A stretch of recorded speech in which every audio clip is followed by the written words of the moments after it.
নমস্কার। কবি ভবানী প্রসাদ মজুমদারের কবিতা আলোর দিশারি, স্বামী বিবেকানন্দ। তুমি বলেছিলে জীবে প্রেম করে যেই জন, সেই জন সেবিছে ঈশ্বর। কাউকে বলনি তোরা নিচু যা, যা যা দূরে যা, ইস সর। তুমি বলেছিলে অজ্ঞ মুচি মেথর তোমার রক্ত, তোমার ভাই। তাই আজই এই বিপদে সবাই তোমার প্রেমে স্পর্শ পায়। তুমি বলেছিলে আলো নিয়ে এসো, সকলের কাছে আলো নিয়ে চলো। আলোর দিশারি বলো আজও কেন তোমার দু চোখ দেখি ছলো ছলো।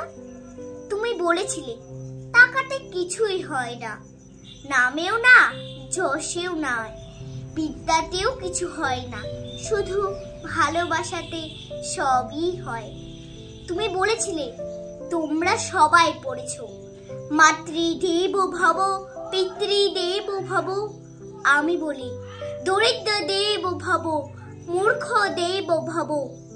এদেরকেই দেবতা মেনে ধন্য হব। নমস্কার।